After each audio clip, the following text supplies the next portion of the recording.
Hello students, तो कैसे हैं आप लोग। मैं मोहित खान आपका स्वागत करता हूं most important question video series के एक और क्वेश्चन में। जो क्वेश्चन आप बोर्ड पर लिखा देख रहे हैं 2024 के एग्जाम में क्वेश्चन आया है और आपके 2025 के एग्जाम के लिए भी क्वेश्चन काफी ज्यादा इंपॉर्टेंट है।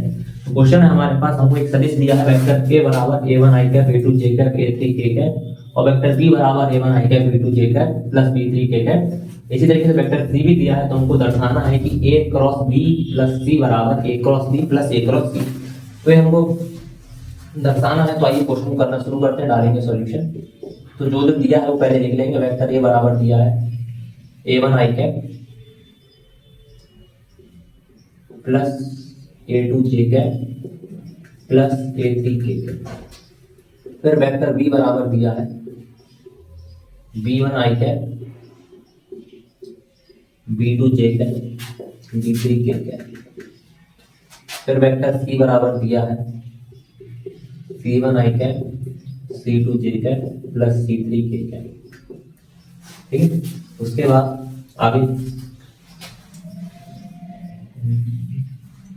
हमारे पास हमको ये LHS लेनी है। LHS में हमको दिया है b प्लस सी, तो पहले हम b प्लस सी निकाल लेते हैं।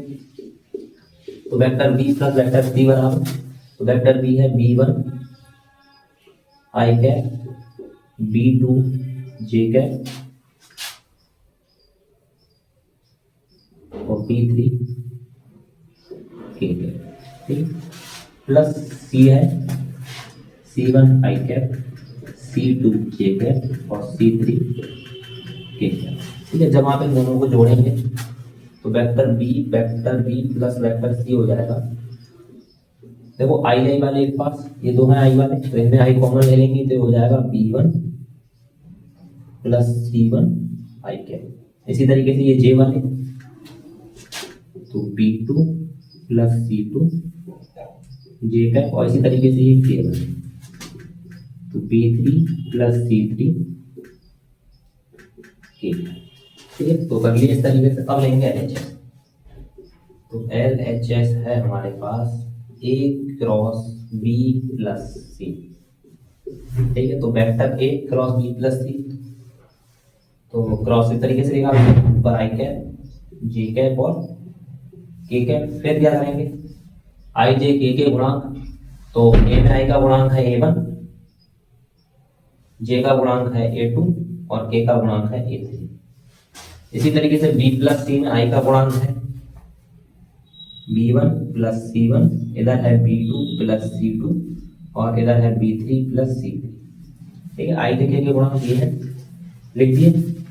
ठीक है, उसके बाद इसमें कुछ आर्ग्यू की प्रॉपर्टी लगाएंगे, सारणी की कुछ प्रॉपर्टीज होती है वो प्रॉपर्टीज लगाएंगे। ठीक, तो उसके लिए मैं इधर आ जाता हूँ और इतना चाहे तो आप लोग नोट कर लीजिए। इसको मैं थोड़ा पोर्शन जो है रब करने वाला हूँ। ठीक है, जरूरत है इसकी।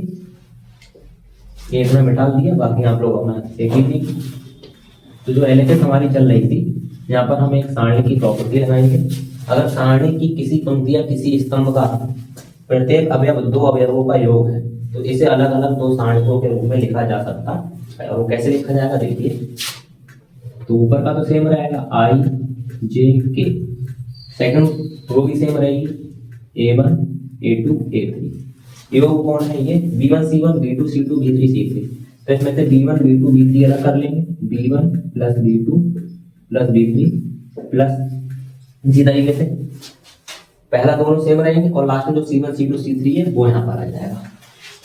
तो i cap plus j cap, sorry plus नहीं, i j के a1 a2 a3 c1 c2 c3।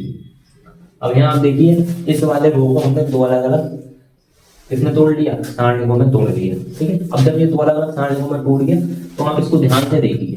ऊपर है i j के, नीचे है वेक्टर a के गुणांक और उसके बाद है वेक्टर b के गुणांक। यानी इसको हम लिख सकते हैं a क्रॉस b।